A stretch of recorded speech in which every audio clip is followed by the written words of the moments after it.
Welcome, my Wayward Witches, to day 3 of the hashtag 21 Days Till Yule challenge, started by the beautiful Bex at the Witches Cookery on YouTube and Instagram. I've decided to attempt a video on the odd days of the challenge, and today's video is actually part 2 of the Pomander video I shared for the first day till Yule challenge. This year I was inspired by all the beautiful orange garlands that you often see during the holidays, especially on those farmhouse Instagram accounts that I love to follow. But when I looked at them, all I could see was the ritual potential. The ideas for the Pomander and its inspiration for the Witch Ladder spell actually came out of my Winter's Hope ritual creations that I shared in my Etsy shop. I know not everyone can afford to purchase ritual creations, but the essential oil and their parent fruit or spice can be purchased at your local grocery store. So why not work with them to create the same intentional magic for bringing in abundance of all forms into your life? And that's how this ritual garland or Witch Ladder talisman was born. Let's start by explaining how I prepared the oranges and grapefruits for the garland. Ideally, you should also have at least one lemon and a tangerine, but I had essential oils as well, which I used for the creation of the Witch Ladder talisman. The process for drying the citrus slices is time-consuming, but rewarding. I do have a few tips I learned after my first batch that I hope can help you as well. With my first batch, I used a rather old silicone pad and an older baking tray. I discovered that the juices from the orange act to deglaze the stains on the sheets, and they transferred to the oranges. So I highly recommend using new or very clean, unstained baking trays and silicone pads. Now, I did line the trays and even the silicone pads with wax paper, but it went straight through it. The batches made on the clean trays were picture perfect. I preheated the oven to 300 degrees Fahrenheit and kept them in for the first 15 to 20 minutes. This depended on the size of your slices. If the diameter is large, you'll work in 20-minute shifts. If they are smaller, 15-minute shifts. Cut the oranges with a thickness of about 1/4 inch to 1/2 centimeter. It may seem thick, but they do shrink down, and if you start with them too thin, they'll pull apart as they shrink. After the first 15 or 20 minutes, you'll want to change the wax lining and flip the oranges. Now, I did pat them dry quite a bit, so with the second batch I actually didn't need to do this because not much juices escaped. A lot of the juice will leak out, and if it does, it can burn due to the sugar content, and you end up with that burning transferring back to your slices. In total, I kept this process up for 4 to 5 hours. Keep an eye on the smaller end slices as they will finish first, and you should remove them as they become ready or they'll burn and be of no use. But once they're done, I have to tell you, it's a giddy fun feeling.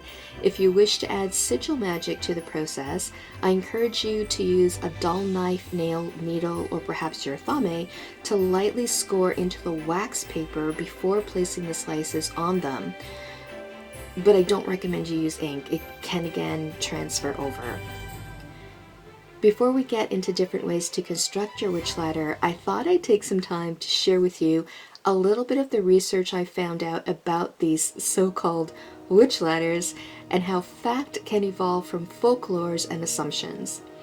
There seems to be some strong opinions on the fact versus fiction about witch ladders, but this is my channel, so I'm sharing my view. Makes sense, don't you think? Okay, so the best blog site that I found really spoke to research on the background of the witch ladder, and it was from the website England the Other Within, analyzing the English collection at the Pitt River Museum. It was written by Chris Wingfield, and the article is entitled Witches Ladder, The Hidden History. I won't read the entire article, but there are some points I found interesting, and I hope that you will too. Taken from the article, when a string of feathers was found in a Somerset attic alongside 4 brooms, suspicion of witchcraft began to fly. This hint of rural magic and superstition captured the imagination of the Victorian folklore community. However, not everyone was convinced, And I have to tell you guys, after reading his really thoroughly done article, I am also on the skeptical side. In 1911, Anna Tyler, the wife of the famous anthropologist Edward Burnett Tyler, sent a curious item with a note. This item now hangs in the Magic and Witchcraft case in the court of the Pitt River Museum. The item is described as 1.5 meters long string with a loop at one end through which feathers had been inserted along its length. Based on the note that Anna included, the museum label declared it to be a witch ladder made with cock's feathers, said to have been used for getting away the milk from neighbors' cows and for causing people's deaths. From an attic in the house of an old woman, and in brackets they put on the note a witch ? Who died in Wellington. The original note from Anna also stated that there was a novel called The Witch's Ladder by E. Tyler, in which the ladders coiled up in the roof to cause someone's death. Again, based on a novel, not fact. However, the museum chose to include it in the description. Sensationalism at work, perhaps, as Anna Tyler's note only suggested that the plot of a novel used it in this way. The history of this object seems to point to the ways in which the stories about an object may grow, allowing folklore itself to become folklorized. 24 years earlier, in 1887, an article appeared in the Folklore Journal with the title A Witch's Ladder. The article records how during a home visit, Coles had come to hear about the object. This had been found in the roof space of an old house demolished nearly 10 years earlier in 1878-79, alongside 6 brooms and an old chair. According to Coles, the workman who had made the discovery stated that the chair was for witches to rest in, the brooms to ride on, and the rope to act as a ladder to enable them to cross the roof.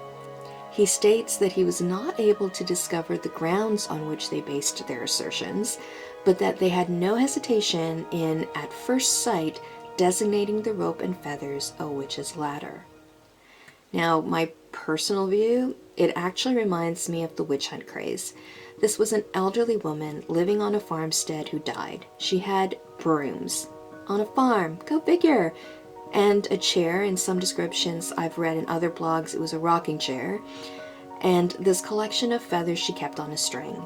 It's amazing how prejudice and assumptions can make people so ready to point fingers and cry witch in a not so positive way. But anyways, back to the article. Further inquiries revealed little about the possible function of the object, except some old ladies in Somerset mentioning the rope with feathers when asked about witchcraft and spells. Future issues of the Folklore Journal saw a number of correspondents making contributions, including J.G. Fraser, who made the suggestion about getting milk away from neighbors' cows based on traditions from Scotland and Germany. When Tyler presented the item in a meeting at the British Association for the Advancement of Science in Manchester on Friday the 2nd of September 1887, like I said, the author really did his research. 2 members of the audience stood up and told him that in their opinion, the object was, and I hope I say this correctly, a sewel, S-E-W-E-L,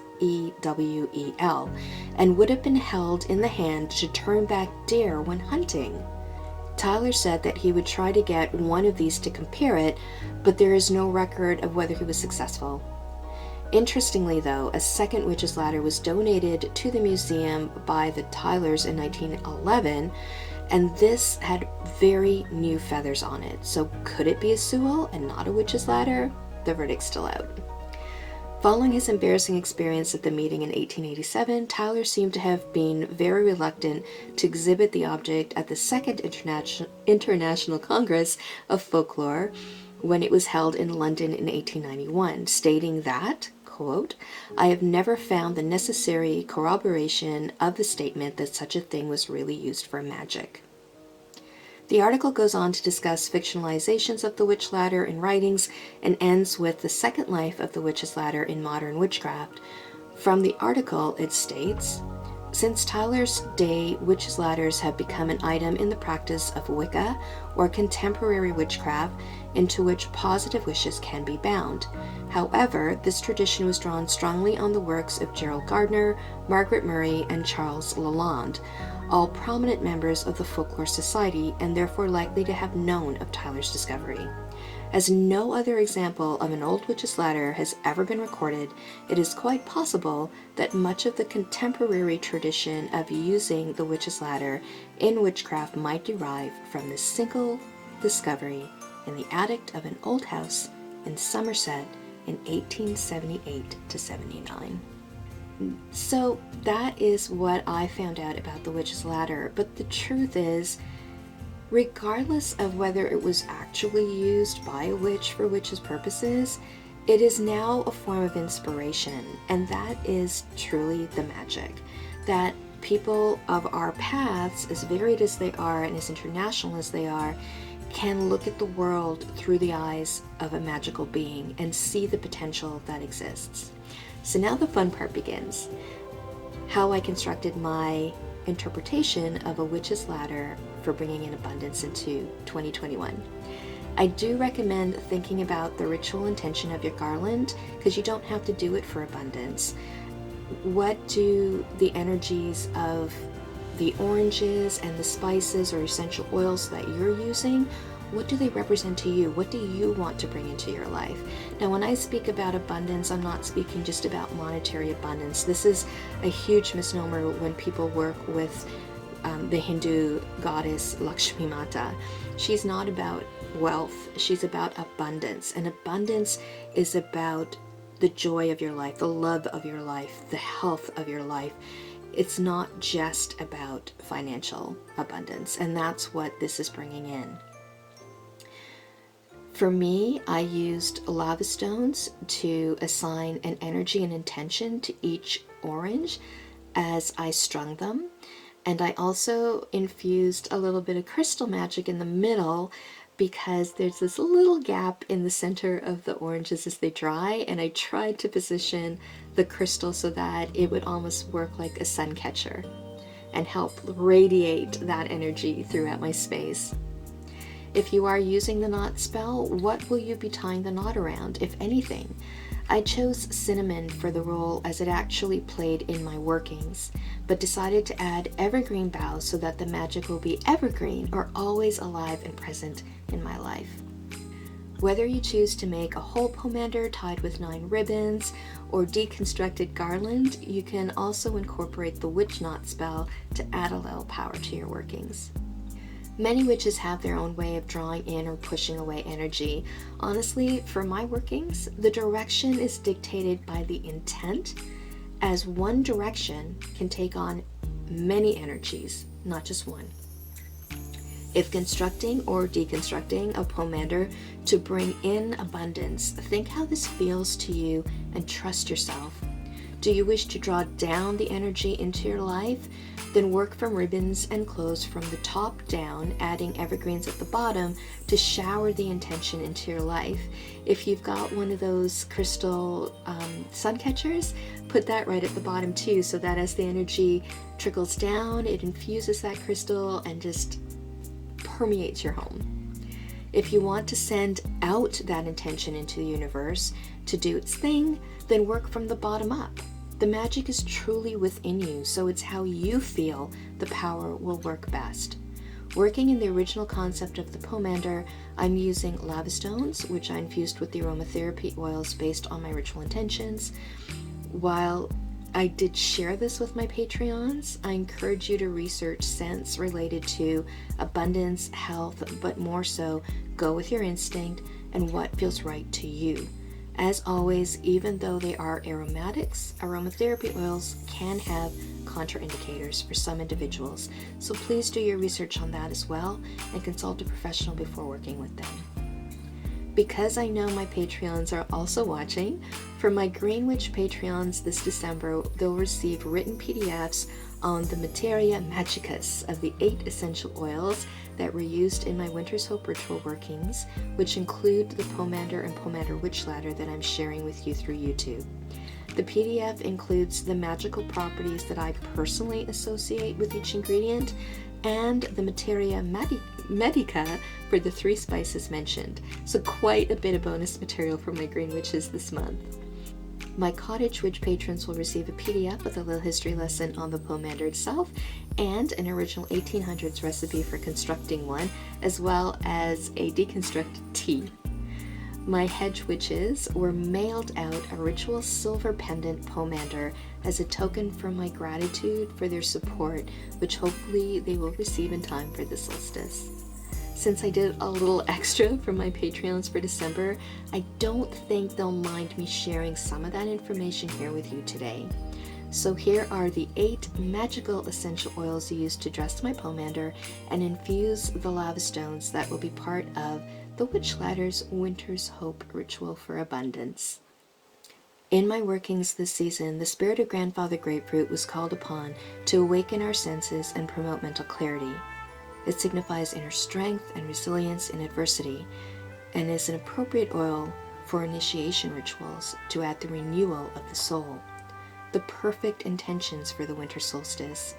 It was the first oil added for this reason. It sets the perfect vibration for what is to come. Orange.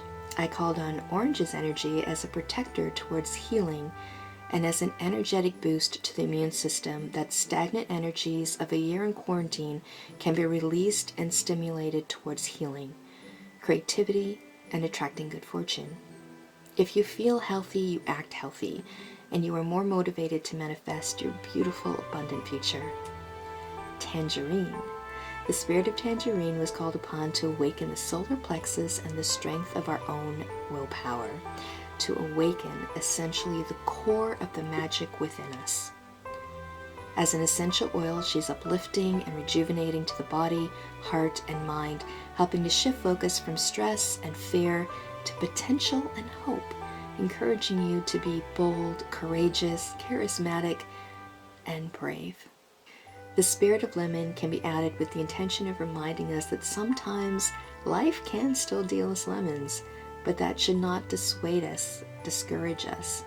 Lemon gives us the confidence and clarity of mind to find creative solutions, to turn lemons into lemonade. Clove. Not everyone has your best interest in mind. It's a fact of life. So I wanted to add a spirit that would help protect your hope and your goals from an abundant 2021. Clove stepped forward and her energy harmonized so beautifully with this tribe. She also adds her own energy towards prosperity magic. Ginger. Ginger partners with tangerine in this blend to bring added fire to the solar plexus and to both strengthen and protect your willpower. She will also awaken your third eye, helping you see clearly the goals worthy of your attention. Cinnamon. The spirit of cinnamon anchors these creations. Also, the knots within its magic. Her spirit will boost the overall intentions of the Winter's Hope ritual creation, helping keep the focus pure and helping to purify and consecrate sacred space. Cinnamon is often regarded as a good luck plant that may help to clear energy blockages and thus may help the practitioner to connect with the cosmic flow of his or her inner resourcefulness, prosperity, and riches. May she bring the sweetness of abundance into your life. Frankincense. The creations were then sealed with the spirit of frankincense to keep sacred workings purified and protected. He holds sacred space within the workings created. I know this was a long video and I appreciate all those who stuck with me to the end. I also wanted to give a little heads up. The next 2 videos that I have planned are hallmarks to those sharing sacred space with me. They are emotional and maybe a little triggering, but the truth is the holidays, they're not always easy for everyone, and I will always keep it real for you guys here. Well, my witches, it's time to head back to the Ritual Apothecary and get started on my next offering for the hashtag 21 Days Till Yule challenge, or in my case, every other day challenge, as I prepare for day 5. For now, as always, I encourage you to embrace the dark of the season and go within and find your light. You are stronger than you know. Seek the magic that is you. With love from me, Kayla Alyssa, your Wayward Witch.